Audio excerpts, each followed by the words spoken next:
Hola, ¿cómo están? Mi nombre es Sandro Centurión.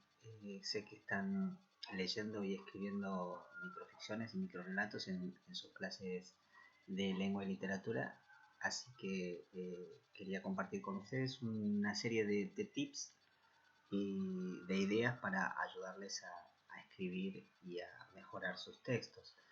En, en lo particular, cuando se escribe microficción hay algunas cositas que podemos tener en cuenta para que ese pequeño texto sea exitoso. Una cuestión muy importante tiene que ver con el título. El título suele ser en muchos casos el 50% del texto. En los textos cortos el título es muy importante. Entonces ahora tienen que pensar que el título es lo primero que lee el lector y por ende tiene que estar muy bien pensado y tiene que invitar a la lectura y de alguna manera tiene que sintetizar el mensaje o la intencionalidad que persigue la historia en su totalidad. Entonces el título es una cuestión fundamental.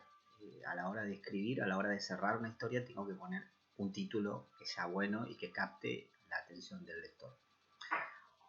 Otro tips puede ser la cuestión de la puntuación. La puntuación también, poder utilizar textos muy bien puntuados ayuda a que el texto pueda ser leído con facilidad y pueda ser entendido eh, en lo que realmente uno está queriendo decir. Los textos cortos tienen la desventaja de que tenemos muy poco tiempo para explicar la historia. Entonces la puntuación es esa especie de código muy particular que nos va marcando las pausas necesarias para poder decodificar la historia en general. Entonces a veces una coma, un punto y aparte, o los dos puntos, ayudan a que el cuento, ese micro relato, pueda lograr el efecto deseado. Entonces, primero el título, la puntuación fundamental, que esa puntuación tenga que ver con la intencionalidad que está persiguiendo la historia, son dos claves fundamentales. Después, con respecto al contenido en sí mismo, otra clave puede ser el humor. El humor en cuanto a condimento, ¿no? Yo suelo utilizar en mis historias siempre una dosis pequeña de humor. No se trata tampoco de contar un chiste, o sea, de convertir un chiste en un micro relato, porque no es eso, es otra cosa.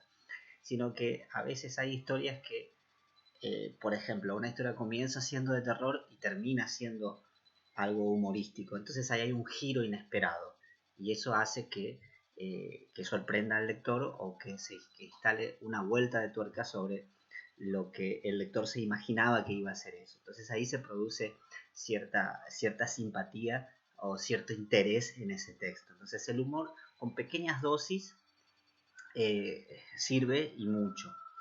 Eh, después, después me parece que hay que ver bien desde dónde uno se inspira para construir la historia, ¿no? Yo utilizo generalmente dos fuentes de inspiración básicas. Una tiene que ver con la lectura de otros textos, es decir, reescribir, reformular algo que ya escribió alguien, que además es una ventaja porque ya todo el mundo conoce la historia. Eh, Sobre todo los textos clásicos, ¿no? Desde las obras, de las literaturas infanto-juveniles, como, qué sé yo, La Caperucita Roja, Blancanieves, todos los cuentos de hadas, pueden tener algún giro para contar una historia distinta, qué sé yo, una Caperucita en donde la niña es la malvada y el lobo es la víctima, entonces ahí hacemos un giro, y eso es una historia potente de ser contada. Y así pueden haber millones de historias. Digo, la historia de el genio que sale de la lámpara, en lugar de que sea el genio, es el genio el que pide que salga otra persona de la lámpara. O sea, todos los giros que uno pueda imaginar sobre las historias clásicas pueden ser buenas ideas para convertirse en un micro relato.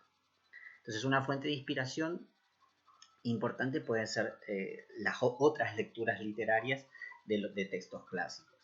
Y la segunda fuente de inspiración tiene que ver con lo que pasa cotidianamente, con lo que vemos en la vida cotidiana, con lo que nos pasa a cada uno, con lo que tiene ganas de contar, o con lo que ve en la televisión, o lo que vio en alguna película. Eso se puede contar, se puede hacer ficción y contar una pequeña historia.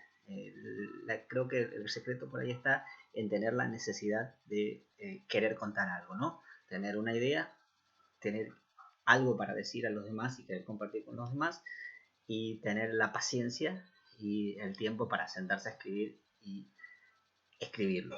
Y con eso me parece que ese es a veces el punto más difícil. Entonces, algunos tips que me parece que le pueden servir en esto de escribir microficción tiene que ver con pensar un poco bien los títulos, ayudarse mucho con los títulos, ponerle mucho ojo a la puntuación, alguna chispa de creatividad con el humor para que el texto sea ameno y agradable e interesante. Y después mirar los textos clásicos por un lado y mirar el de alrededor de uno, donde hay muchísimas historias que nos atraviesan todos los días. Espero que estos pequeños tips les sirvan y que, bueno, mucho éxito con su escritura. Nos estamos viendo.